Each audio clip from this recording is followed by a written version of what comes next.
Protect your car with 3W Liners all-weather floor mats. Made from durable materials like TPE and rubber, our mats are designed to withstand rain, snow, and mud with deep grooves to trap dirt and liquids. For a custom fit and advanced protection, visit 3W Liners. That's the number 3, WLINERS.com today.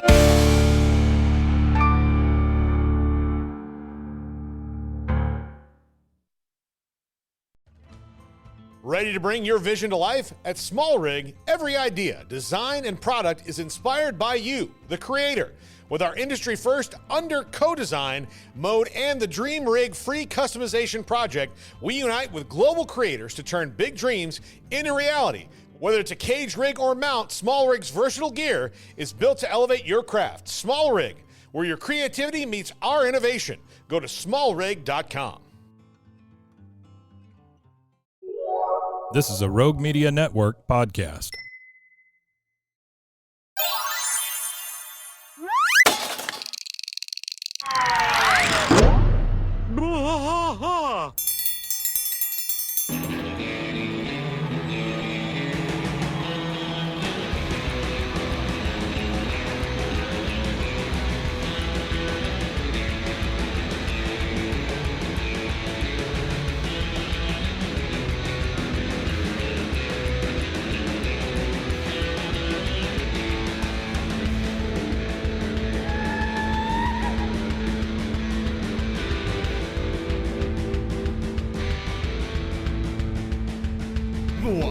Fight all through the night, deep in the heart of Texas. The trailer park is nice and dark, deep in the heart of Texas. That drinks his brew and he spits his chew, deep in the heart of Texas. The TV blares, but no one cares, deep in the heart of Texas. Here we go.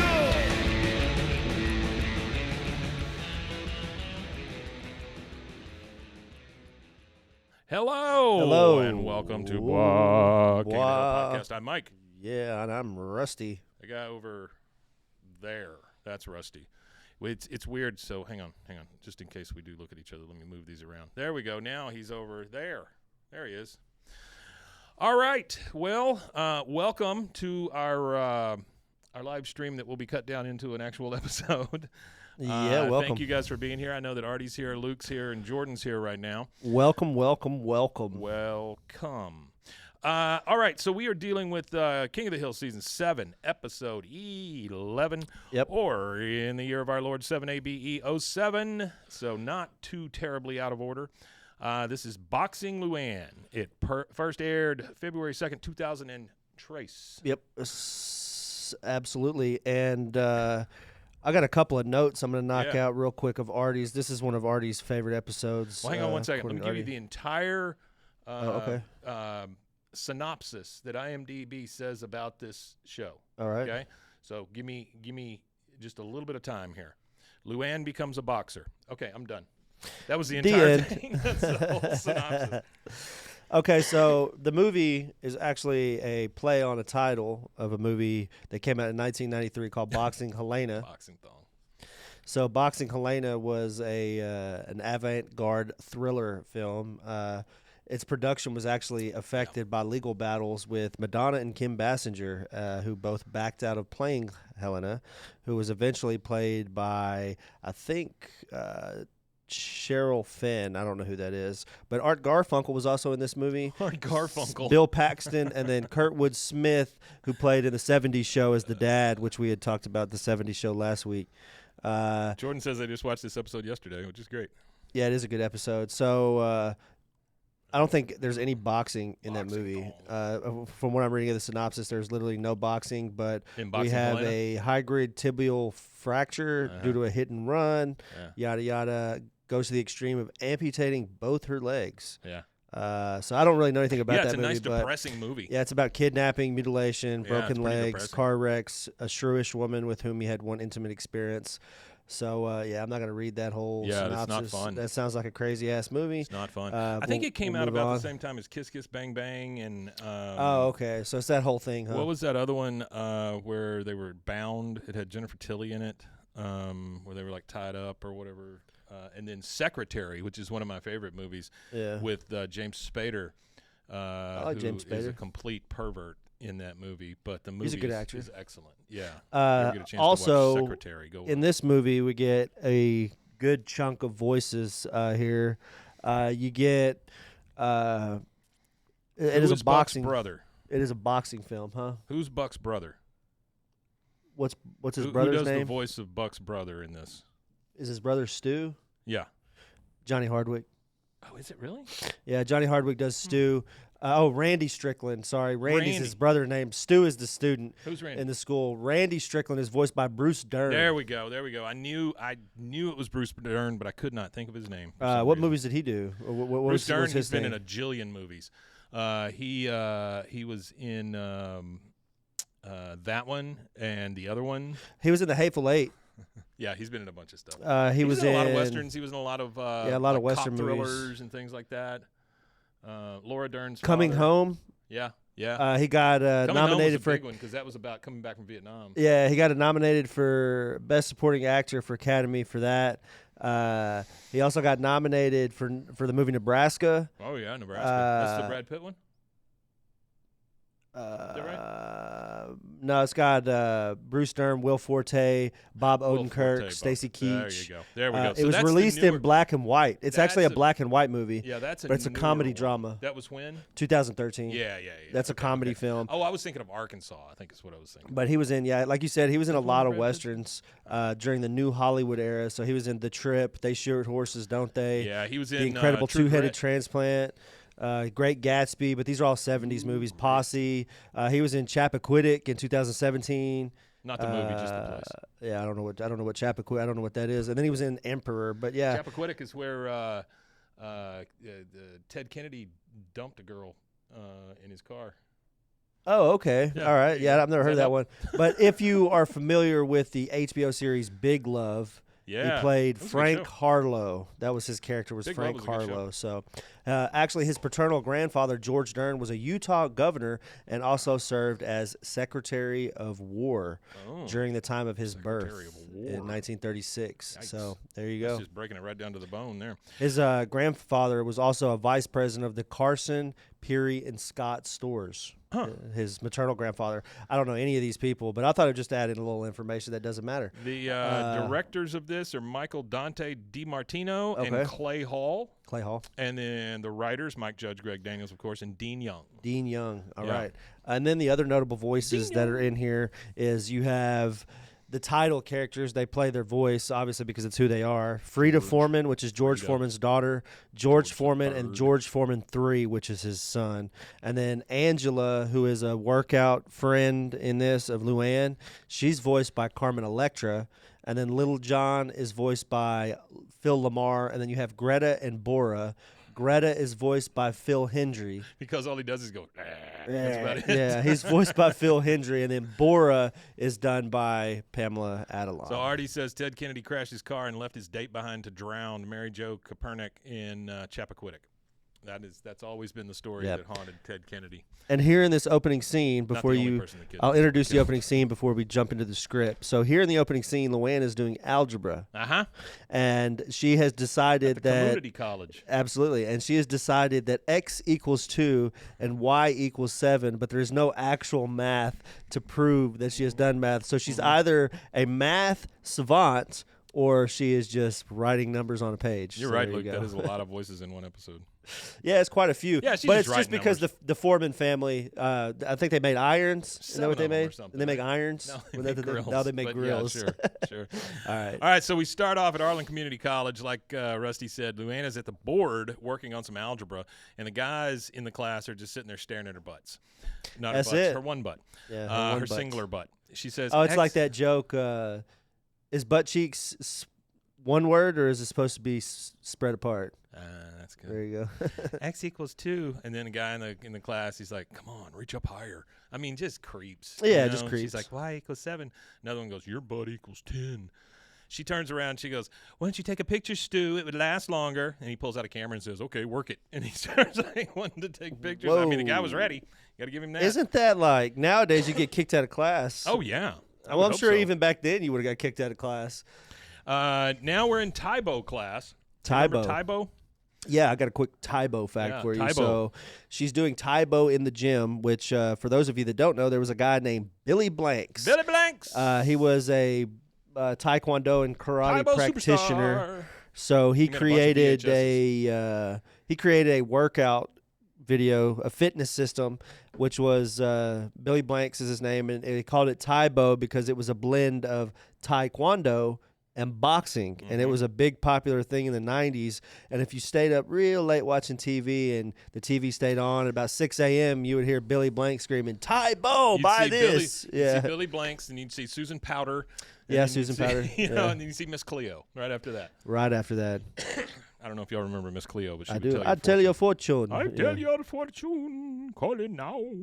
All right, so we're in the Taibo class. Luanne is obviously mad because she's still thinking about the guys taking pictures of her butt. She says, X equals jerk, Y equals pig. And then she whips around, and the other girl goes, hey, you kicked me. She goes, oh, I'm sorry. I closed my eyes, and I was thinking of those stupid guys in my math class. Oh, and the guy in the parking lot, and that volunteer pool cleaner who always comes by when I'm swimming. The other girl says, tell me about it. I once fell for a free breast examination in a bar. Wow. Luanne says, it just makes me so now we go over to the Hill House. Hank, Bobby, Luanne are all in the living room watching TV. And on the TV, you hear, there's nothing in the rule book that says a robot can't play at the Frat Olympics. And so you have to assume, because of what they say and what you just heard, that they're watching one of the Revenge of the Nerd Yeah. movies, yeah. Bobby says, hey, why don't the nerds just move across town instead of living right next door to the jock fraternity? That way nobody will be constantly breaking their gadgets. Hank says, no, that's wrong, Bobby. If nerds stood up to them once in a while, they wouldn't get their gadgets broken in the first place. Listen, if you don't fight for yourself, you're never going to get anyone's respect. That is what you call foreshadowing right there. Which the Revenge of the Nerds, if you guys have never seen it, one of the main characters in it, Robert Carradine, I didn't know that he was related to the David Carradine and all that. Like, I didn't know that his name was Robert Carradine. So I was like, I know him as Louis Skolnick, which is his name in Revenge of the Nerds. But again, you're watching TV and watching movies. Is he actually related to the... Yeah, he's. I want to say that he is David Carradine's. I want to say that's his dad. No, David Carradine was Kung David Fu. Carradine. Well, I was watching something that had John Carradine in it, and I was like, all right, well, is he related to the other Carradines? Well, it's Keith Carradine, David Carradine, Michael David, Bowen, Michael. and Martha Plimpton, and they're all related. Already says brother. But it is his half brother, Luke not his says, brother. The panty It raiding is his movie. half-brother. Just do panty raids all the time. in But movies. David Carradine is like the Kung Fu guy. Not so much He was on Kung Fu. Yeah, he also died with autoerotic asphyxiation. Yeah, he did. Big yeah. belt around his neck. Yeah, he did. While he was whacking it. All right, Bobby, Hank sets him right about the nerds. Luanne says, yeah, there's nothing worse than people not respecting you. Every time I get hooted at, I have to take an hour of Taibo. Hank says, Taibo, is that new Oriental way of moving your couch around? She says, nah, it's an exercise class where you punch and you kick till you can't think of anything no more. No, actually, you punch, kick, squat, rest, 2, 3, all to music and kick. And Bobby's like, oh, it's dancing. That sounds, and Hank is just immediate. Nope, just shuts that down. He shuts it right down. He was referring to Feng Shui. Black Ant didn't know if he was coming or going. That's exactly right. Hank was talking about Feng Shui there, He the was Oriental talking way. about feng shui, Which yeah. Feng Shui is an ancient Chinese practice that involves arranging space, objects, and buildings to create balance and harmony. So if I take this and I move it to here, now I'm going to have fortune. And the That's how Feng that Shui means wind water. All right, now we're at Strickland Propane. Hank comes in and goes, Mr. Strickland, a couple of folks from the Chamber of Commerce are here to thank you for your work with the orphans. This is the funniest part of this with Buck. Buck goes, orphans? Chamber of Commerce? He starts to climb out the window. Like, I don't know what he's done to these orphans. Yeah, I don't know. But damn, Yeah, like, he's got to go out it's kind of fucking questionable window. how he's trying to dive out the window here. Like, what's going on there, bud? Hank starts to walk off, and he goes, oh, you're so modest, sir. He walks off. And then a guy comes in a cowboy shirt, red cowboy shirt, big belt buckle. He's a little skeevy looking. And he goes, boy, he goes, well, look at who's back from rehab. It's my little baby brother. And this is his brother. He says, I want my money back, Buck. He goes, boy, you never were much with the ladies, but ow. Hey, in comes Greta, the big, boy, she's a ton of gal. Yeah, She's a absolutely. big old muscly bound Eastern European looking square headed lady. She comes in and grabs Buck from behind, pulls him in an arm bar, puts him up against the desk, and he's like, "Boy, you never wear much with the lady. Ow, ow, ow!" He goes, watch it there, Shrek. That's an Italian suit." Shrek, Italian. Italian Shrek suit. His brother says, "Greta ain't my girlfriend. She's a lady boxer I manage, although we did get dirty one time." And Greta's like, she almost smiles. Then she twists Buck's arm a little more. And Buck's like, all right, I'll pay. Donna, put a hold on them payroll checks. He goes, "You putting a squeeze on me really takes me back. Hey, I know a new girly club where we could go oogle some ladies, no cover charge." So the next thing you see, they're buddy again all of a sudden. And they are at Body Buddy Health Club watching the women work out. I can't think of much creepier. That's than rough. Yeah, that's not yeah. something I understand. You go into a spin class or whatever. You sit on one of the stationary bikes. You drink out of a flask while you watch girls work out. Yeah, that's down bad. That's pretty rough. That's what we call down bad in the industry. Yeah. He says, "Woo-wee, what a workout. I'm sweating like a lumberjack." "Well, hey there, Luanne, good workout." "Yeah, it looked good from here." So Luanne comes up. She goes, "If you were looking at me, I'm going to have to have both of your gym memberships revoked, and I would hate to do that because you both look terrible." He goes, "Oh, no. We're just the other guy says, "Scouting talent." "Yeah, I'm a boxing promoter, and we're here just scouting talent. I'd love to see you in the ring." Scouting talent. Yeah, she really has just no that phrase is so creepy. Yeah, we're out here She really scouting has talent. no idea. And he goes, "Oh, boxing." She goes, "Huh. My mom is in prison because she fights so much. Do you think there's some way her genes could have been passed down to me?" Buck says, "Wait a minute, Randy. Luanne here might make a really good opponent for Greta. Yeah, we could put up posters all over town. Call it Beauty and the Beast." Luanne says, "Which one am I? Because if it's okay with you, I'd like to be the Beast." And she goes, "Arr." She goes, "Did I scare you?" No, you She's didn't. just so freaking innocent. She is. She just is so innocent. She don't know what's going on. All right, now we're at the Hill House. It's dinner time. We're at the kitchen table. Luanne comes in through the sliding glass door. Hank, Bobby, and Peggy are sitting there already. She comes in and goes, "Okay, guess who I ran into at the gym? Buck Strickland. He watched me do Taibo, and he thinks that I'd make a great boxer." Hank says, "Look, Luanne, I fought at the Y. Trust me, you are no boxer." Okay, I have a big question here. When the hell did Hank fight at the Y? Yeah, they never really talk about that. I think this would probably be the one and only mention. Let me make sure. Let me check Artie's notes here. He might have something on it. I No, don't that's ever that's remember literally him it. There saying is anything no about other. fighting, certainly not at the Y. You know. Yeah, there's really no other mention of it. Honestly, I've never heard of Hank boxing, but No boxing, Hank. But there is an episode, season 6, episode 1, where Bobby's doing the nut kicking thing. Yeah. Where Hank gives him a pair of boxing gloves. Oh, that's true. That's true. I forgot about that. So yeah, you're right about that. Yeah, the maybe it did boxing happen. gloves, I don't remember. See, that's the thing It is was that just people so- comment on this all the time that I don't remember things, but I don't remember in that episode if he mentions anything about the YMCA boxing to I don't Bobby. Think he did. I feel like I would remember that, but if he did, Yeah. he did. If he didn't, I don't remember it. Whatever, either way. But he does give him the gloves. I Yeah. do remember the Yeah, I do glove, remember that too. Yeah, the you're right glove about that. scene where he gives him the gloves or whatever. Artie says when he was younger, Bobby Goes Nuts mentions it, so he did mention it. Okay, so he that's did. great. Thanks. Oh, Artie. from his YMCA days. Yeah. He does say it. Yeah, he So, does. So there you go. He says, "Trust me, you are no boxer." She goes, "Yeah, Friday at midnight in the back room at Sugarfoot's." Gosh, it sounds like a great place to fight. Back room. at Sugarfoot's, yeah, backroom boxing, get the Sugarfoot's She goes- bar and grill. She goes, and I'm going to stand up and fight and be respected, just like you said. Hank says, "Luanne, the kind of woman that box don't have 50 stuffed animals on their bed. Hey, why don't you spend Friday night watching one of those movies you like where people fall in love and then one of them dies?" I'm going to talk about that for a second. Great. That the women that box don't have stuffed animals on their bed.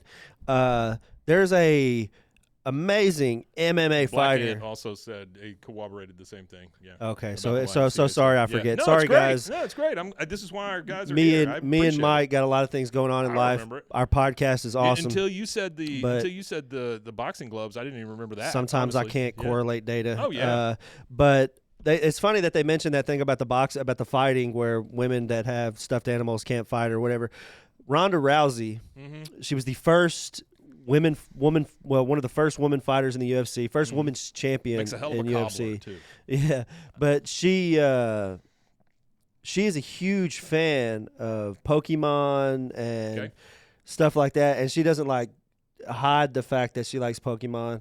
And that's what I'm saying. Like saying that just because somebody likes something doesn't mean that they're a good fighter or anything like that. I think that Ronda Rousey was one of the best talents the UFC ever had, and she was a Pokemon nerd. So yeah, I mean, I think it's just Hank. Well, that's the thing Hank. is there was a guy that I went to school with that was this massive burly dude from Montana, but when he got home he painted his little Warhammer figurines. Oh sure. So it was There's like a lot of those guys, like you can't judge a book by its cover. Matter of fact, there's a guy in the NFL right now. He plays with the Tennessee Titans. I can't remember his name, and I wish I could because Loser? he's huge in the video game community. Like and that's the cool thing about like this gap. It bridges a gap between nerds and football. It makes nerds want to go watch football when they see that a football star has an Iron Man account on RuneScape maxed out, which that doesn't mean anything to you, obviously. But an Iron Man account is that you can't get killed because if you get killed, your character's done.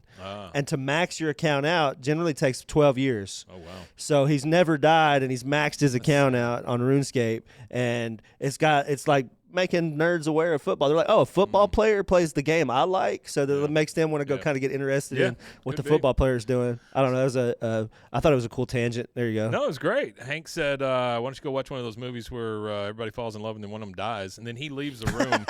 Peggy says, the boxing Helena movie? Hey, blah, blah, blah. What's up? Peggy comes in and says, oh, Luanne, you have to understand, your uncle only wants what's best for you. That said, everything he just told you, complete jackassery. Jesus. Oh, here we go. Such a turd. We got some Instagram comments. I forgot that we have Instagram going here too. Cool. So St. Angeles, hey again. Awesome to see you again. Yes, you were a guest, and you sent us candles that were amazing, awesome candles. Yeah. Filled a room with great sense. And then you got Crunch the Numbers. I discovered your podcast a few months ago, currently in season 3. Would love to be a guest sometimes to go over things. Send us an email. Got wrong about how the Army would work involving Bill, many inaccuracies. And from what I could tell, Crunch the Numbers here, his profile picture is an Army picture. He's in uniform with his send us an email. We'll cover on indoors. Absolutely. I guess if you're taking 100%. a picture, you can have your cover on indoors.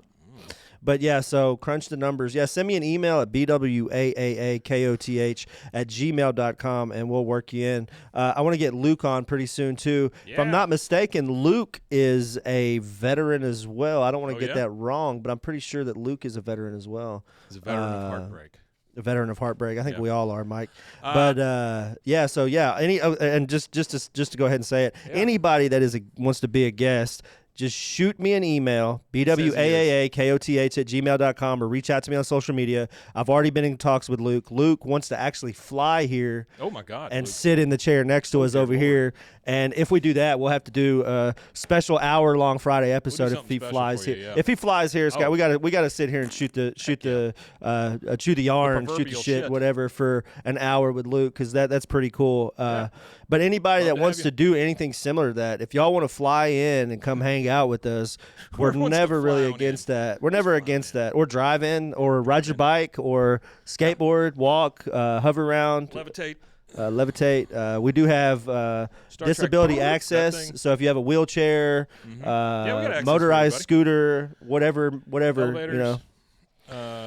Pulleys, ropes. I won't carry you though. No. If you need carrying, I'm out of commission for carrying. We that's why it's a 2-man show. We have to carry each other, so we're not. Yeah. All right. Artie wants to know how comfy is your couch. It's not great because it's Actually, it's a 1-hour show. Actually, these The chairs are decent though.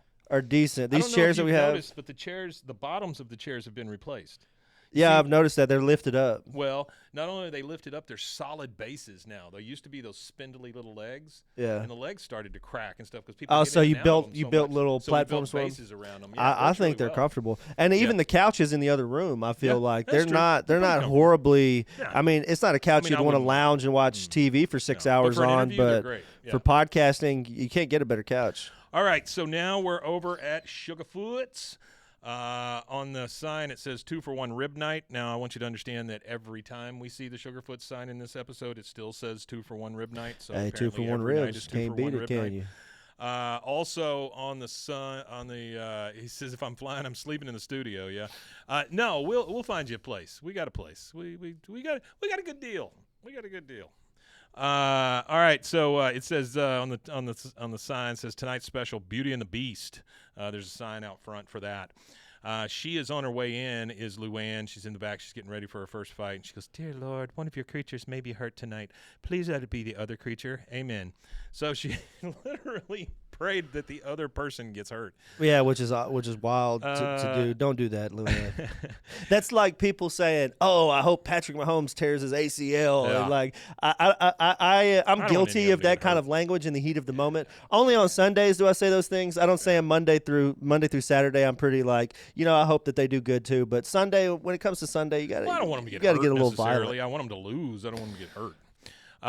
So now we're in the ring, getting ready to go. Greta is dressed like a big cave woman, which is weird. Yeah. Buck is on the side, and he's like, yeah. Okay, Luanne, looking good. Yeah, now just remember, the key to boxing is to jump up and down. Yeah, just keep bouncing, bounce and weave, bounce and weave. Okay, so we know what Buck's in this for. He's just looking for which is kind of weird that he would go to the thing that I find like really odd about this is that they go to to see somebody, like they could just go to the strip club. I don't get it either. You know what I mean? It's really it's weird. not like Buck doesn't have direct because, access to strip clubs. Well, it's because Buck gets to bet on it. That's what it is. He's it's a betting thing too. Yeah. But the links you could go bet on. I know you could bet on anything. But he's a. that they have professional HVAC competitions. He is a. You could bet on anything. He's a lech. I mean, that's just what he does. Have you ever heard of that? What? Professional HVAC competitions. No, I did not know there was professional HVAC. Now I used to you work could bet with on the anything. HVAC guys out at TSTC though, Yeah. and they would go to like their little things that they had, but I didn't realize it was a professional thing. Yeah, well, they have all kinds of competitions. Like if you're, when I worked at Taco Bell in college, they would allow you to try out to be on a team to go and compete against other Taco Bells. And you would have this deal. You would fly to wherever the Taco Bell headquarters was, and they had a kitchen there. And you would be like, who could make For real? whatever it's like who could do like they would give you a I want to watch this. group. They would give you like a set group. So you had like who could make a taco 12 pack the fastest, who could make I want to watch who could make and they would give you a like an order. So they'd give you an order like 3 burritos and who can make those burritos the fastest, or they'd Why give you can't an I order of bet on tacos. Oh man, I would. I want to bet on I that. never went and competed like at the competition, but I did the tryout thing. Yeah. And I beat everybody in our area, but I didn't want to fly out to Fastest go do it. tacos in I felt Waco. embarrassed that I was the fastest taco maker in town, so I was like, I'm good. Artie calls it the Restaurant Olympics. Then he also says Buck works the long con. He's hoping to bed the women he spends money on, which that's probably very true as And well. Sparky Buff here says it's probably one of his fetishes, Could which be you one of his probably fetishes. are right, because I feel like Bounce, to bounce. go to the lengths that he went to set this up, Oh, hell it yeah. has to be like only somebody who has a fetish would Well, go through these lengths He to also set something up. starts this thing by talking to his brother about a bet or money that he owed him. And Yeah, so I'm he's trying to make some assuming money. There's some betting action. And then going I on think here. his fetish might be sexually based betting. So could maybe be. it's Very well could like it has to be something in that, and that's what he gets off on. I don't really know. I don't really know much He's a lech. about betting based fetishes. So you hear, okay, folks, you paid your monies. Here come the honeys, the Beauty and the Beast. Greta and is over there in her corner, and the ring guy is over there with a cowbell. Dong, dong, dong, hits the cowbell.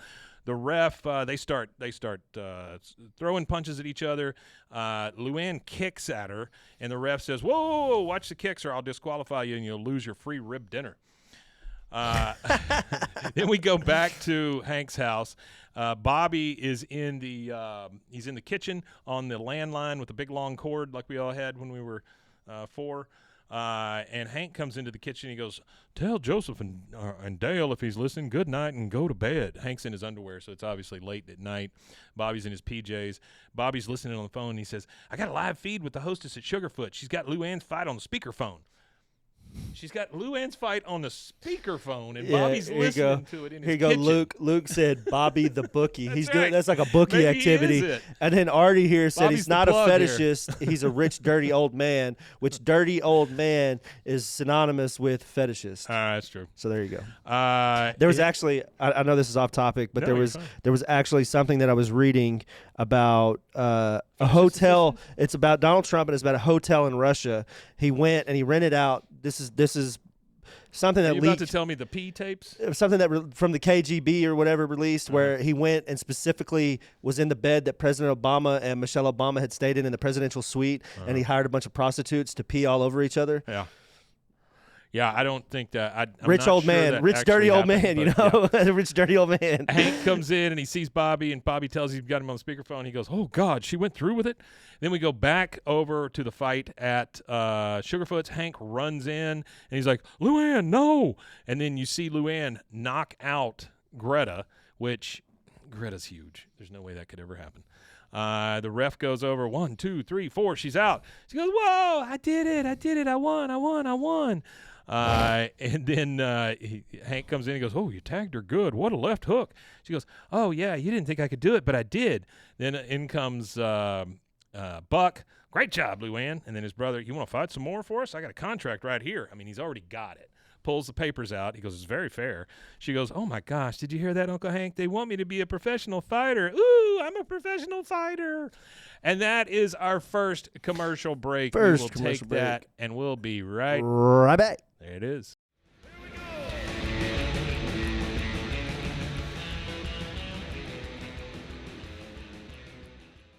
Acme Joy makes top-of-the-line adult products, provides sex toys like male masturbators, penis pumps, cock rings, anal stimulators, realistic dildos, and sex dolls, etc. Founded in 2011, Acme Joy has long held the belief everyone deserves a better orgasm. Acme Joy prides itself on being able to satisfy a wide range of sexual needs and provide a greater variety of orgasms. It adheres to the idea that everyone deserves a better orgasm. Whether you want to experience surreal oral sex pleasure, true to slight intercourse, or even more intense anal stimulation, Acme Joy will always offer something beyond your imagination.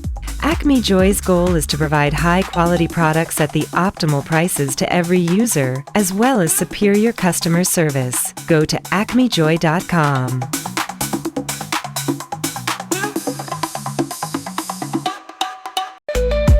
Join the Daily High Club, the premier destination for glass water pipes, vaporizers, and accessories. Since 2015, we've sold over 1 million quality products and teamed up with legends like Snoop Dogg and Tommy Chong. Ready to elevate your smoking game? Visit dailyhighclub.com for our El Primo subscription box or shop unique pieces today.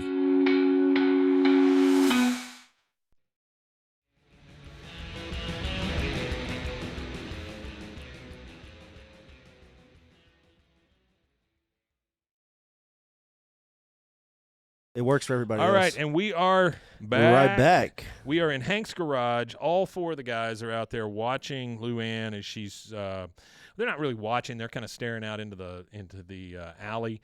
But Luanne is in the garage working out, getting ready for another fight. We hear Bill say, "Women boxing, huh? She wears gloves. How do they scratch each other?" Well, okay, Bill, that's a little short-sighted. Hank says, Yeah, no. how did they scratch each other with gloves on? How do you do that? Hank says, "No, Bill, they punch pretty hard, and Luanne was really something. I tell you what, Dale fights more like a girl than she did last night." Here comes Dale. "So I bet a cashier. I'm a street fighter."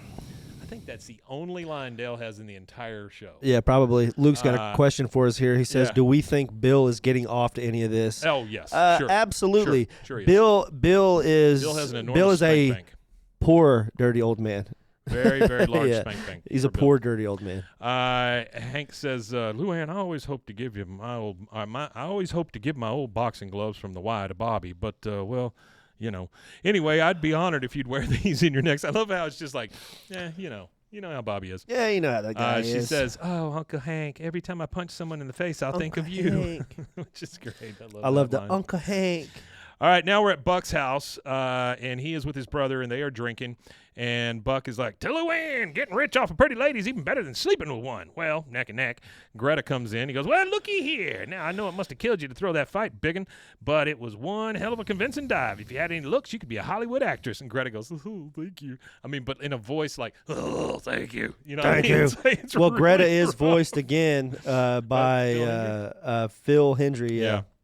He goes, "Here's your flop fee." Hands her some cash. "Don't touch anything on the way out, huh?" She leaves. He goes, "Times have changed. Trained boxers willing to take a dive are too good, god dang expensive." The maid comes in. He goes, "Hey, Bora, you take a punch for $100, wouldn't you?" She goes, "No, sir." He goes, "200? Yes, sir, I would." That's it. It was not $100, but $200. Yes, sir. And biggin. Yes, absolutely biggin. All right. That's funny. 200? Yes, sir, I would. Yes, sir. Yeah. Yep, I would. Everybody's got a price, and Everybody has it's their not price. $100. Now we're at Cheapskates, which I've never seen. Skating rink. Luanne is I like that. I like that play on words there. Oh, that's Cheap great. skates. Yeah, I like it. Yeah, that's good. So Luann's getting ready for another match. Hank is in there and he goes, "Okay, Luanne." Buck says Bora the Slammin' Slavic is 9-4. She used to pull a dog sled back in her native Croatia. He goes, "Oh, when my fans are out there respecting me, I feel like a strong, powerful, independent woman." In comes Buck. "Luanne, I brought you some tassels." Hank says, "Tassels?" He goes, "Yeah, it's fight game, Boy Scout. We need a little show for the people." Oh, I get it. A little flash, like Hector Macho Camacho. Yeah, that's it, Hank. I got to Yeah. think about him. So Hector Macho Camacho was a Puerto Rican boxer from 1980 to 2010. He was 79, 6-3 in his 30-year career. He was actually assassinated on November 24th, 2012, which is Artie's birthday, by the way. Uh-oh. And he was shot in the face. Wow. So he took a lot of punches to the face and then died by a bullet to the face. one So bullet will do it. poor guy. So yeah, that's Hector Macho Camacho, 79, 6-3. Which, if you Artie. know how that works, is it's win, loss, tie. Yeah. So he won 79 Oh, yeah, no, of he's his a great boxing fighter. matches. Great fighter. So he was an amazing boxer. Artie talking about the maid says, "Well, now we know what kind of girl you are. We're just haggling over the price." Yeah. Okay. So now we're in the ring. Hank We're is in telling it. her, "Light on your feet, Luanne. She's one of them Russian brawlers."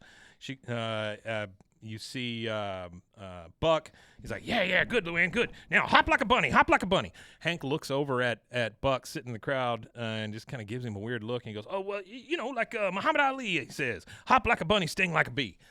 Hank says, "That was float like a butterfly, sir." He goes, "Okay, now, Luanne, southpaw." And she knocks her out, knocks out the maid. Of course, the Knocks her smooth out. maid Yeah. takes another flop. But Takes sure. a flop, yeah, but we'll now call it a knockout for now. That's right. Now we're at Sugarfoot's. It's still 2-for-1 rib night. We've got Bobby, Peggy, Hank, Luanne, Buck, and his brother all sitting down to eat. Hank says, "Now, Luanne, you beat some tough fighters, and I think you're ready for a step up in competition." We see this fighting montage that gets played. Buck hiring women to flop, like the mail lady. Yep, and the song that's being played during this montage Yeah. is "Respect" by Pink featuring Scratch. Okay. I don't know who Scratch is, but I know who Pink is. Mohammed. And then you see the whole Hill family. They're all dressed in these blue jumpsuits or these like track suits because they're all like her ring The ring now or team, whatever. yeah. Yeah. And anyway, they're talking about a step up in competition. And Luanne says, "Yeah, you know, I was reading in the Guinness Book of World Records about a woman who is 7'7". Do you think she'd fight me?" Hank says, "Maybe, but I was thinking about the best female fighter in Texas, George Foreman's daughter, Frida Foreman. She's managed by her father and her 4 brothers named George." Buck says, I already called Foreman Camp. They told me they want nothing to do with Luanne. Yep, they're ducking us. But don't worry, we'll line up another top-notch opponent." And then he leans over to his brother and goes, "Has the pretzel lady gotten back to us yet?" I actually got a quick Yeah. rundown of About some pretzels? stuff here. No, not Pretzel ladies? pretzels. Actually, about the Guinness Ladies Book for of World pretzels? Records, because she was we got that part yet? Hmm? You mentioned that already, right? The Guinness Book of World Records, where she was reading it? Or is that- Yeah, about Yeah, the okay. 7'7" I thought lady. so. Yeah. Okay, so the 7'7" lady was a woman named Sandy Allen, who was actually 7'7". She died in 2008. Okay. The Guinness Book of World Records was actually created by Hugh Beaver, who was the managing director in Beaver. 1951 of the Guinness Breweries, and they say that there was an argument over which was the fastest game bird in Europe.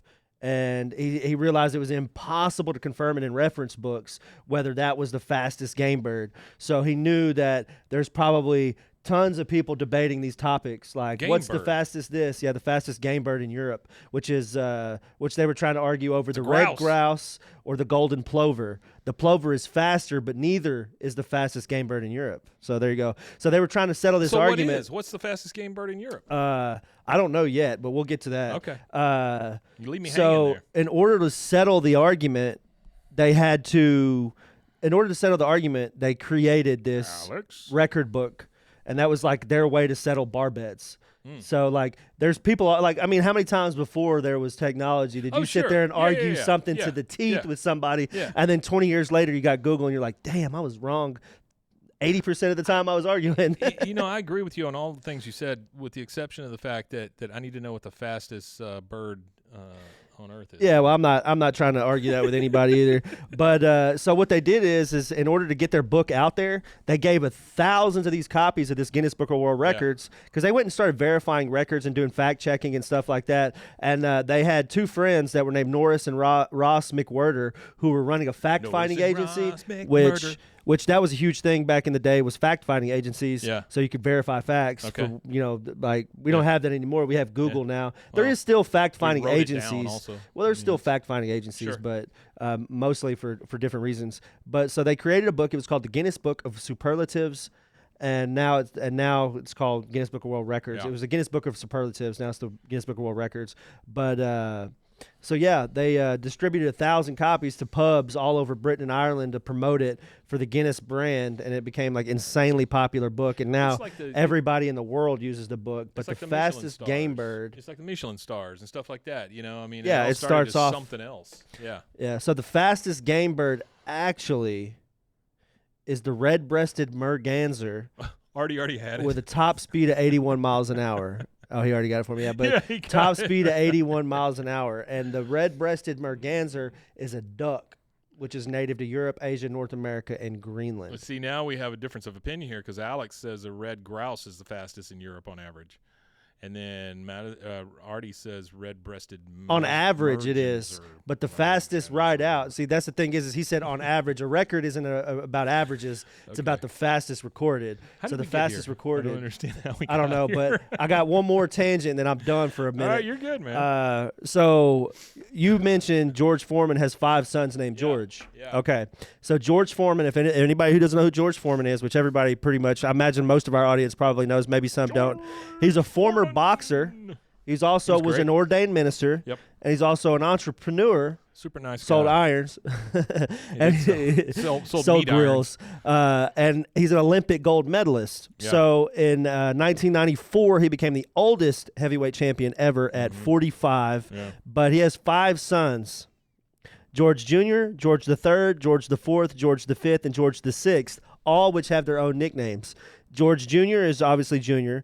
George III is Monk. George IV is Big Wheel. George V is Red. And George VI is Little Joey. Why name all your sons George Why don't you just name and them then that? give Yeah. them nicknames That's it. I will never understand. It's because you got hit in the head several Yeah. times. That's what it is. And then the last one, and this is really the last one for a little while. Frida Georgeman was George Foreman's daughter. She was a pro boxer. She turned pro in 2000. I remember when she fought. She only fought 6 fights. yeah. She had 5 wins, 1 loss. 3 of the 5 wins were knockouts, technical knockouts. Knocked They them were smooth from out. the Houston area, too. They were. Yeah. Actually, and on a sad note, in 2019, she was found unresponsive at the age of 42, hanging in her Houston home Oh my closet. gosh. No, I didn't know that. I didn't know that either. So there you didn't know go. that. That's That wasn't big news in 2019. But yeah, so a little bit of history about Guinness Book of World Records, the Foreman Foreman's, family. and a They sell grouse. irons, and the red grouse is on average the fastest game bird, but the fastest game bird is And honestly, a duck. folks, is this not what you tune in for? I mean, come on. This is it right here. You I wanted feel to like know what this the is fastest bird a was. good, like I feel like these kind of tangents is what brings in Oh, people it's who great. aren't King of the Hill Yeah, fans. it's great. It's great. It's great. Because all these little facts and stuff get posted on our social medias and I didn't stuff know on it our was like short that. videos, and people are like, "This has nothing to do with King of the Hill," and I'm like, what? "No, but we're King of the Hill fans We are- talking about We're life King of the Hill and centric. things." It's King of the Hill centric. All right, so now we're at Hank's house, and Artie says grills, not irons. Yeah, there you go. So we're at Hank's house, and they're waiting on Luanne to show up. I also heard that George Foreman passed a long time ago and just recently found out he's still alive. Yeah, it's true. It's true. That's fun. That made me happens. laugh. That's That pretty happens. good. That's pretty good. I recently just found out he's still alive. Yeah, he's like 76, but yeah, he's still alive. When Luanne drives up to the Hill house in her little tiny car. You know, honestly, sorry to interrupt you. Yeah, honestly, no, the you're fine. state of boxing is right now, Yeah. he could probably become probably the could. oldest boxer to ever win a fight, Yeah, he too. probably could. Boxing sucks right now. But she comes in, and she's dressed in a French maid's outfit. And she goes, "Oh, I'm Yeah. sorry I'm late. I couldn't get used to the heels." Hank looks at her and goes, "What is that?" She goes, "My outfit for my next match. Mr. Strickland says if I ever want to fight Frida Foreman," well, that's a hard one, "I need an image. So, ta-da, I'm a fighting French maid." He goes, "Dang it, I thought I made myself clear when I told him no boxing thong. I'm going to go back to talk to Buck. You need to practice, so get out of that stupid outfit, and for God's sakes, don't leave it where Bobby can find it." And he walks off. That's awful. Peggy Boxing comes thong. up to her. Peggy comes up to her and goes, "Luanne, if you want You know what that reminds me of, the boxing thong thing? I keep interrupting you, No, you're but fine. it's when Mike Tyson fought Logan Paul, Yeah. there was this weird part where Mike Tyson was in the locker room Yeah. and the camera's like waist up and he's like hugging a guy and patting him on the back. Yeah. And then Mike Tyson turns around and walks away from the He's got the camera thong on. and you could see just big ass Mike Tyson 50-year-old cheeks. Mike Tyson's big ass. Yep. She says, "Luanne, if you want to be punched by Frida Foreman, then Peggy Hill is the one that can make that happen. Come on, let's go pick a fight." Yeah, which is comes Peggy. awful here, yeah. Well, the part I like the most is when Peggy gets in trouble here in a minute, and I find that very funny. All right, so we're at Buck's house. Hank is at the door. He's like, "It's just that Luanne and I are trying to build a legitimate boxing career." And then he sees the maid come in. She goes, "Oh, Mr. Buck." He goes, "Oh, yeah, I got you, Hank." And he sees the maid. He goes, "No skimpy costumes, no dressing her like a rabbit. Thanks for coming by." She goes, "Sir, Mr. Randy is throwing up again." He goes, "Thanks, Penelope." And Hank sees it just in time, and he's like, wait a minute. You're supposed to be the Slammin' Slavic, but you're just Buck's maid." Buck says, "Buck's maid? All right. You caught me with my pants down. I threw pasties in there to protect your pretty little niece." Or patsies. Sorry, not pasties. That's where my mind was. "I threw patsies in there to protect your pretty little niece." He goes, "Oh, God, you mean every fight has been a fraud? What about Helga the Hammer? Librarian, never been in the ring." He hands, Librarian, never been in the ring. That's awful. You know what this episode is really missing? Cotton. Yeah. I think this Cotton episode would have great been a in this. little bit funnier. I mean, it's already a good episode, but I think it would have been a little bit funnier had Cotton been at all these boxing matches. Hank hands the French feather duster to Buck, and he leaves. Now we're at the gym with Peggy and Luanne. And here's my question. They walk right up to the ring, and they can just do that where one of the foremans is working out. They can just walk right up to the ring. I mean, it seems a little lax in security there. if What, you're in the asking gym? me. Yeah. A lot of training gyms, like you could go to, Sure, you but could I'm go to saying- some of these MMA training But gyms I'm and just saying walk with the straight into them. foreman's working out. You would No, think yeah, there'd be a little definitely. bit of Well, you think there security, would be, but you know? Mayweather's got a gym up in Dallas, Fort Worth, and you could walk right in. I mean, you can't like walk all the way in and get to the ring, I don't think, but you could walk into any of these gyms where these people train at. Yeah. Black Ant says, wouldn't be surprised if Cotton got banned at some point before this episode. That's probably very true. So they walk right up to the ring, and Peggy says, "Okay, Luanne, now you have to trash talk and embarrass her. It's the only way she'll accept a fight with you. You ready?" She goes, "Uh-huh. Hey, Frida Foreman, everybody knows you're nothing but a fraidy cat." Frida kind of flips her head around. She goes, "Wow, you have pretty eyes." Frida Foreman says, "Who the heck are you?" She goes, "Luanne Platter, nice to meet you." She goes, "Yeah, whatever." And she goes back to kind of sparring, and then comes shitty Peggy. "Hey, yeah, you big can of beans. You give Luanne here a match unless you're scared, huh? Are you scared? Yeah, you're not a champ. You're a chump. Chump, chump, chump, chumpity chump." And then Artie's favorite part, Frida whips her head around and goes, "Shut up, Grandma Hair." She goes, "Ooh, Frida. Frida. She goes, "All right, you want to fight? You got to fight. And when I get done whipping up on her, I'm going to come looking for you." And then Peggy looks at her and goes, "What'd I do?" Like, she, Yeah, what did I she didn't do? do anything. She is an idiot. All right. So that is, we know that now she's going to fight Frida Foreman. Yep. Peggy is going to get her ass kicked, hopefully. And we're waiting to see how all that comes out. That is our second commercial break. We'll take that real quick, and we'll be right back.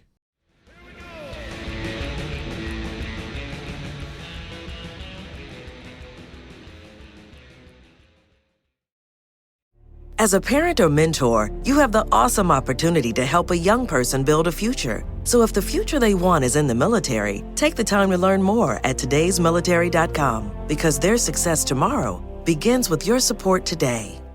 Empower.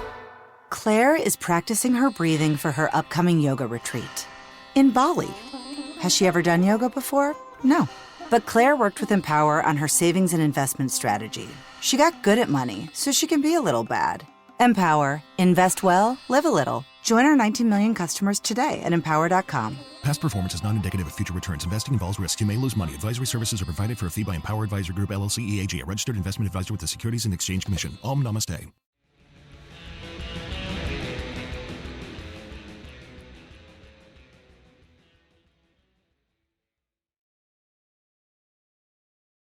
Yeah, And that's we great. are And we're back. back. All right, so we are jumping rope in Hank's garage. She's getting ready for the big match, and Hank pulls up. He looks at her and goes, because he knows the truth now. That He all does these know have the been truth, patsies. the whole truth, and nothing but the truth, so help him God. She goes, Uncle Hank, you never believe it. We got a fight with Frida Foreman. He goes, what? No. He goes, I know, it's amazing, isn't it? Now we better train. She's much bigger than me. I think she's even bigger than you. Now, Hank is very worried, so the next thing we see is Hank and Peggy in bed, because that's a normal thing here lately. They're both there just kind of staring at the ceiling with their eyes open, because they're like, what the hell are we going to do? Peggy says, well, we cannot tell her that her fights are fixed. It would wreck her world. Hank says, well, maybe she'd get food poisoning. You gave it to me that one time. You could do it again. Excuse me for making chicken tartare. Yes, excuse you for making chicken tartare. You do not do that. Yeah, so last fact of the day from Artie here.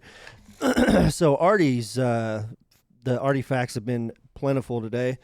And thanks, Artie, for doing these notes as you do every week Artie, for the us. third beetle. The third beetle. So chicken tartare, also known as chicken sashimi, is a real thing. It is similar in taste and tenderness to beef tenderloin or scallops. While common in Japan, some U.S. restaurants serving it. However, raw chicken can cause food poisoning from bacteria like salmonella. Now, if you use Dawn dish soap and wash your chicken before you eat it raw, I'm just kidding.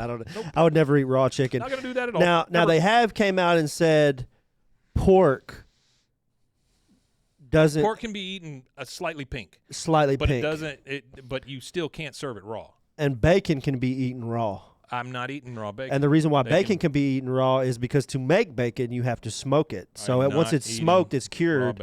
And once it's cured, it's able to be eaten raw. Now, I've only ever seen one person ever eat raw bacon. That person died. No, he's still alive. But it's a Romanian thing. Because that's what he said. He said, no, this is a Romanian thing. So if any Romanians are out there that can verify that y'all eat raw bacon, I'd appreciate it. Yeah, but who's out there eating raw he bacon? just, It was my uncle's restaurant, and it used to be ran by all of us kids at night on Saturdays sometimes. Like we're all teenagers. Yeah. And I was cooking with the Romanian guy who was a friend of one of my cousins. They all went to Axel together. And Axel has a big Romanian population out there. And they got a big Romanian Orthodox church and stuff like that. So there's a lot of Romanians out there. So we were in the restaurant. It's Lee's Drive-In. It's just a walk up to the window kind of thing. So it's not like a sit-down restaurant. I say restaurant. Fast food joint would probably be a better word. But we were back there cooking one night and everything. We were kind of slow, and he's like, I bet you $20 I'll eat this raw bacon. And I was like, for you to say that to me, I'm not going to bet you, but I'd love to see you do it. I was like, you're telling me you bet me $20 means that you're going to eat raw bacon for $20, and I'm not willing to lose $20 so willingly here. We're only making $45 that night. So I was like, no, I'm not going to give you $20. I'm only making, that'll be me walking home with just $25. So he grabs the bacon and just eats it raw. And I was like, man, why are you eating raw bacon? What is that about? And he's like, well, it's a Romanian thing. And I was like, oh, okay. Well, I threw one on the grill. I threw one on the grill and I let it cook, and then I ate it, and I was like, well, that's a U.S. American I'm thing. going to go on the record right now saying that is a Romanian thing, and that is a wrong thing. You should not eat raw bacon. Do not eat raw bacon. Nah, I don't care if it is I would cooked. appreciate it I if don't you care if it's guys didn't smoked. eat anything that Don't would eat it. make you sick. Remember when Tilly tried to poison Cotton by seeing chicken almondine because he swore it was cyanide? And then Ew. Alexander says smoked pork belly. Sure. Applewood, Oscar Mayer. I'm not sure. Yeah. See, I'm not. I think I'm not sure that they always smoke it. I think that maybe it's like a liquid smoke. I've never heard of something Oscar like that. Mayer bacon either. That's yeah. there is. Oh yeah. Right by the wieners. I worked in a restaurant, and most people want their bacon well done. Yeah, I don't. I don't like it well done. I do like it crispy, like on the edges, and kind of soft in the middle. I like soft bacon. But sometimes crunchy is good too. And I also Cyanide like does smell like English bacon better.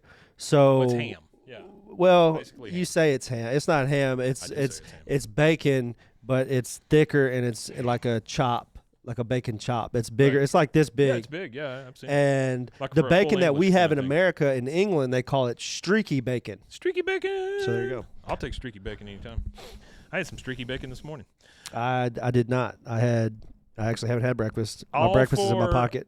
All four guys are in the driveway with Luanne's training in the garage again. Bill says, I could marry Frida Foreman and refuse to let her fight. And then the one Boomhauer line.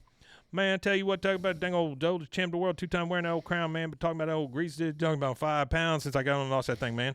He goes, you're right. George Foreman's a minister and a family man. He'll listen to reason. Boomhauer does it again. Boomhauer didn't say does anything it close to that. again. No, he did He not. didn't say anything close to that.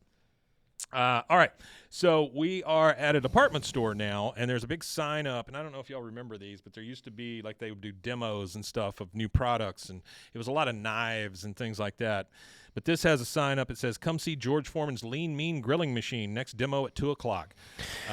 They do that kind of stuff at like they're called trade fairs, but they do it at our county fair that we have here. They always have those trade rooms set up. The rooms they have like Well, these used to big. have guys out on the midway that would do it also. They would, Yeah, they would I don't be, think like, they do that selling much products and anymore like stuff. that. Yeah. But they do have the rooms now for sure where you can rent a space and whatever trade you're in and sell your wares.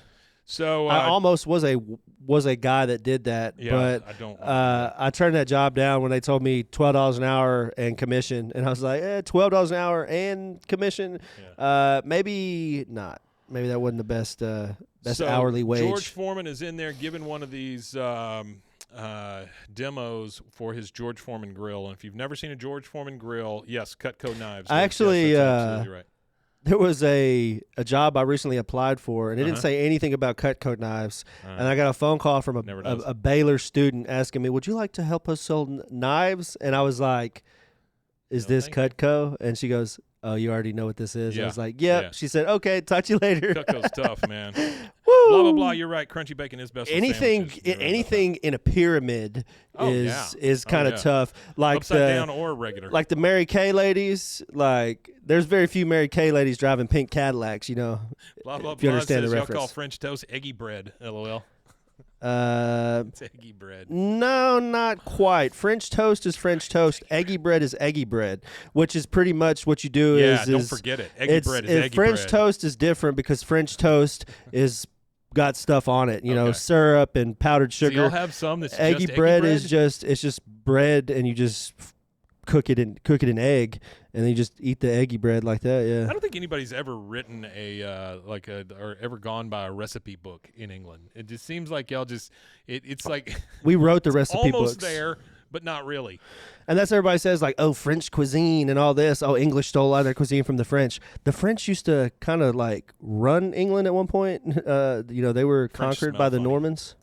All right, so George Foreman is giving this demo, and he's like, so if you like your food lean, mean, and tasty, don't forget to pick one up on your way out.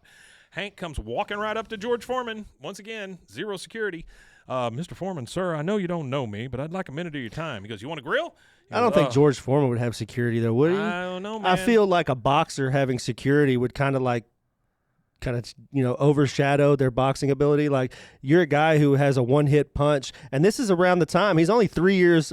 Around this episode is what, 2001, so he's only like 4 or 5 years off of, or 6 or 7 years off of his championship win. So he was a fit guy. You know, I don't know. I don't He know. says, you want a grill? He goes, no, sir, I'm pretty well set for grills. I sell them for a living along with propane and propane accessories. He goes, good man, what can I do for you? Well, my niece Luanne challenged your daughter to a boxing match, and she's not even in Frida's league, but I haven't been able to bring myself to tell her that. So I was thinking if you guys could drop out of the fight, Luanne won't get her feelings hurt or her face hurt for that matter. He goes, I respect that you want to protect your niece. You know, I didn't want my daughter to become a boxer. Neither did Muhammad. But Joe Frazier, on the other hand, he had his baby girl boxing in the crib. He goes, so you'll cancel the fight, champ? He goes, oh, you got it. He goes, oh, thank you. He goes, you're acting just like I'd expect a gold medalist too.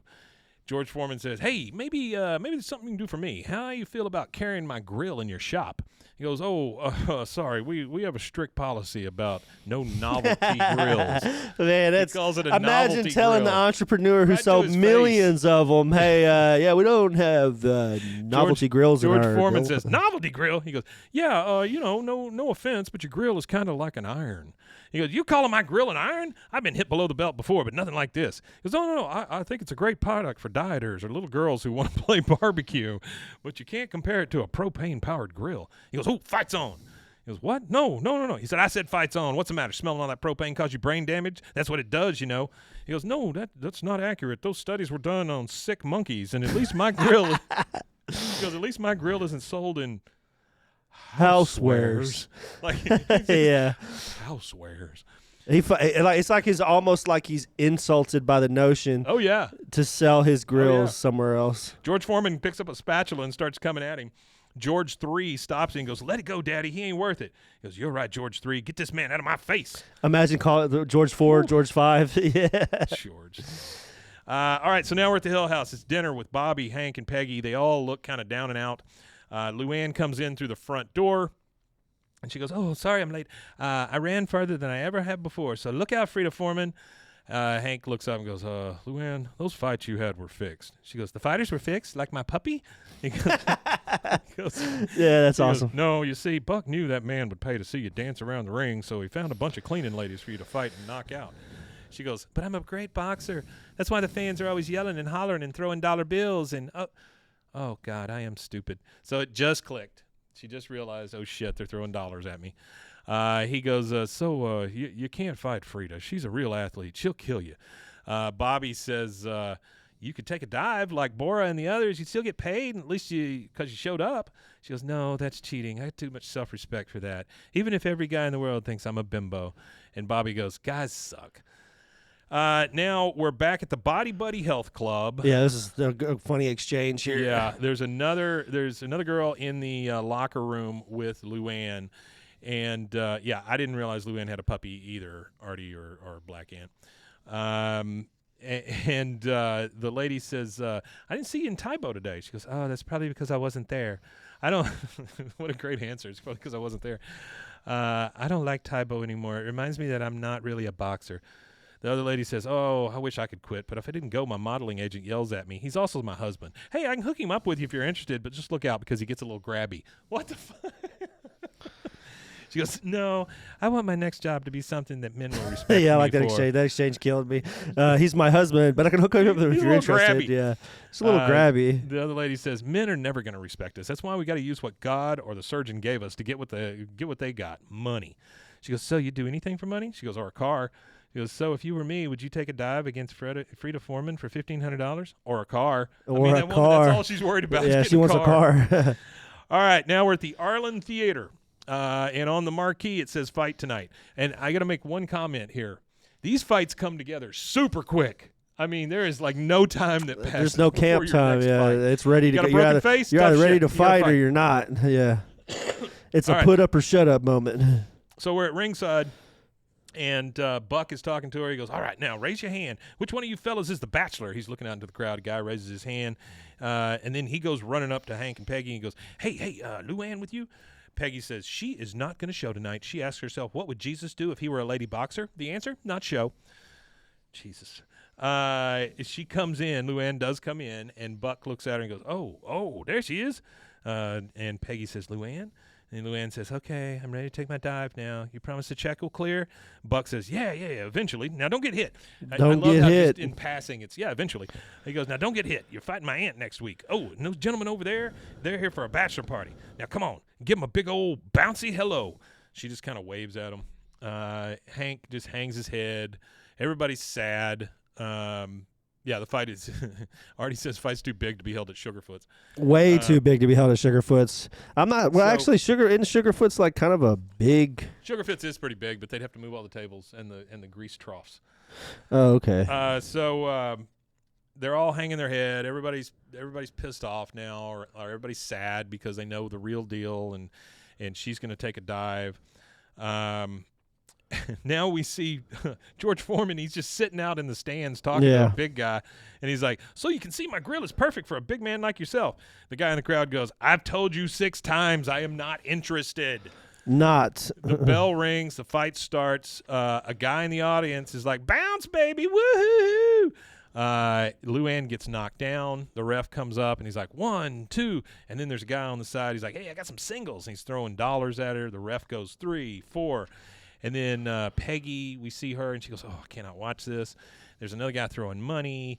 I mean, it's really skeevy what's going on. It is pretty here. awful, yeah. Another guy in the crowd, say my name, it's Bradley. And then another guy says, "Spank yourself." And then the ref goes, Whoa. 8, 9. Luanne gets pissed. Luanne is ready to go. She gets up, finally. Yeah. Hank looks at her and goes, It's the what are you eye doing? of the tiger. It's the thrill of the He goes, fight. "What are you doing? Stay down, stay down." Peggy's like, "Oh, my God, she's going to get killed." And then she gets punched. She starts bleeding a little bit. She sees that. Then you hear Buck say, "Oh, what the heck is she doing? We're taking her picture for the calendar this week." She keeps getting punched. She keeps fighting. She keeps going and going. George Foreman sees it out in the audience, and he's talking to another guy, and he goes, "If I could take a punch like that, I may have been able to think of a name besides George for all my sons." He goes, That's kind of funny. Yeah, that's, he goes, that's that good. gal's all skull and no brain. She's like Joe Frazier with lipstick. She gets a punch in on Frida. So she lands a good punch on Frida. And Hank says, "Way to go, Luanne, southpaw. Peggy's out there, woohoo, Luanne, oh yeah, that's the platter in her." She's still fighting. And then the guys in the crowd, they start to turn. Like, they're no longer worried about bouncing and boobs. They're like, Ain't worried about none of it. one of them says, "Man, she's tough. Stick and move. Use your left. Don't give up, Luanne. You can do it." And so she turned the entire crowd around. Now, we understand she did not win, right? She didn't beat Frida Foreman. She did not win, but anybody that could stand up She in a held her ring own. with a professional boxer and hold their own. It was kind of like Yeah, I like the Joe. I don't want to compare it because it's not really comparable, but it's kind of like when Conor McGregor got in the ring with Floyd Mayweather and lasted the entire fight with him. Mm-hmm. Everybody says, "Oh, well, that was just an exhibition." Conor McGregor wanted to knock him out so bad he couldn't see straight, but he couldn't. Yep. Because he didn't have the same acumen with boxing. That's true. Now, if they would have took the gloves off and went in the alley, Conor McGregor probably would have whooped the hell out of him. But in a boxing ring, it's just Floyd Mayweather is one of the best defensive boxers ever. Absolutely He true. moves around a lot, doesn't sit still too often. All right, so the next thing we see is we're back at Arlen Community Yep, College. Where at we the community started. college. Yep, we're coming into class. Luanne comes in. The class is full. The guy starts pulling out a camera when he sees Luanne come in. She goes, "Stu, what did I tell you about taking pictures of me?" And she sounds pretty threatening at this point. She does sound pretty This threatening. is the same guy that just wanted to look at her butt and wanted to take pictures because it would last longer. He goes, whoa, no. I wanted a picture with you. I saw your fight. You lasted 3 rounds with Frida Foreman. You are one tough chick. And he gets the camera out. He gets another guy to start taking the picture. And he calls her a tough chick. And she goes, "Thank you. That's all I ever wanted to hear." That was it. And, That's it. And that is the absolute end. Now, she is banged. That She's is the bruised. end. But Luanne learned some self-respect in this one, which is pretty Yeah. amazing because usually that's not the case for Luanne. And even though it is the end, stick around for everybody that's in the live. Oh, yeah. If you know anything about our live streams, we do the episode Artie. and then we continue on with the Friday episode. I just want to let everybody know that's hearing this on audio only. Yeah. Hey, we're open invitation to come hang out with Come hang us out in the with us on chat Sunday. and hang out. We're now live on Instagram, and then next week I think we're going to try to get it to where we're live on Instagram, Facebook, and on YouTube. Couple of So you YouTube have channels, many yeah. places to watch us. I do really encourage you to go to Hang on 1 YouTube second. though. We get the credits, and Oh. then right after the credits, we hear George Foreman say, "Novelty Grill, fights on." Oh, there we go. Novelty Grill. There we go. So I do encourage everybody to go to the YouTube, though, because that's where we try to drive Yeah. traffic to. But if you want to watch us on Instagram or watch us wherever you Facebook, want. that's cool, too. But, yeah, come hang out with us if you're hearing this audio only. We have a good time in chat. Everybody comes, hangs out, says their piece. Yeah, it's been great. Thank you guys so much For everybody, for, Artie, Alexander, Luke, Jordan, Super Azteca, Black Ant. Thanks, Alex. Rusty Shackelford didn't come today. He usually hangs out, but I didn't see him I today. had some chicken tartare. Didn't feel real good. Yeah, and then Sparky Buff. Yeah, so we thank everybody that comes and hangs out. Luke, everybody that. Guys, we love you. You're a great audience, and we thank you so much for being here. And we're not done, so stick around for the next half of the show. There's one thing left to say. Weema Tanya. Weema Tanya, indeed.